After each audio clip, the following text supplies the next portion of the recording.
Hello, everyone. We've got some breaking political news that's sparking heated debate across the country. President Donald Trump has officially withdrawn Secret Service protection for former Vice President Kamala Harris. The decision was announced Friday and has quickly become one of the most talked about moves of Trump's second term. What makes this story even more significant is the timing. Harris is just weeks away from launching a nationwide book tour, which will put her back into the public spotlight after months of relative quiet. So let's break this down. By law, former vice presidents receive Secret Service protection for 6 months after leaving office. For Kamala Harris, that protection ended on July 21st. But here's where it gets interesting. Then, President Joe Biden, before leaving the White House, approved an extension. Instead of the standard 6 months, Harris was given a full year of added security.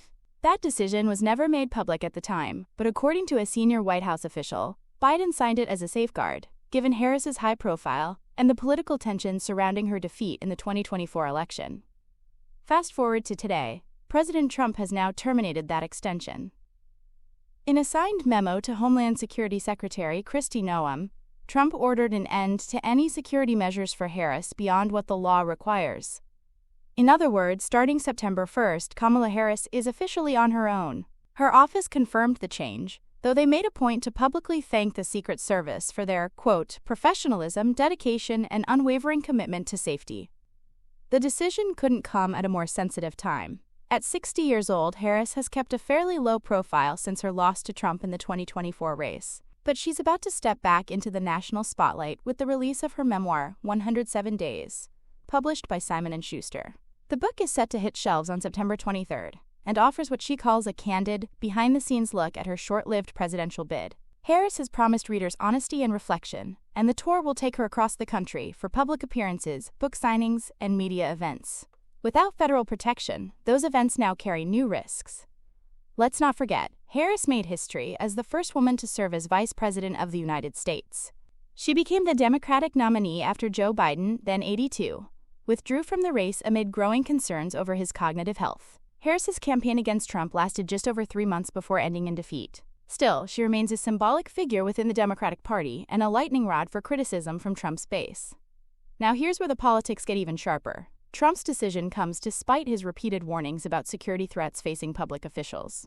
Remember, just last year, in July 2024, Trump himself survived an assassination attempt during a rally in Butler, Pennsylvania. In the aftermath, he emphasized how vital security is for anyone in public life.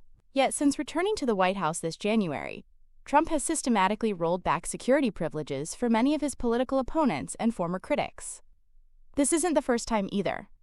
Earlier this year, Trump revoked government bodyguards for Joe Biden's children, Hunter and Ashley, calling it ridiculous that Hunter Biden had a detail of up to 18 agents. He's also stripped protection from former National Security Advisor John Bolton, former Secretary of State Mike Pompeo, and Dr. Anthony Fauci, the public health leader who guided the U.S. through the COVID-19 pandemic. On top of that, Trump has pulled security clearances from several other former officials and even targeted universities and law firms that clashed with him in past legal battles. The White House's official line is that protection and clearances are not lifetime guarantees. Spokespeople argue that many of these figures are wealthy and can afford private security. But critics say this is part of a pattern, Trump using the powers of his office to reward allies and punish rivals. It's also worth noting that Trump has gone in the opposite direction when it comes to his own circle. After his first term in office, he issued an order extending Secret Service protection for all 4 of his adult children, plus 3 senior aides, for an additional 6 months. So what does all of this mean for Kamala Harris? On a practical level, she'll now need to rely on her own team to provide security during her upcoming book tour. On a political level, it raises big questions. Is this simply a matter of cutting back government spending, as Trump's allies suggest? Or is it a targeted move against a rival who, despite losing, still represents opposition to his leadership?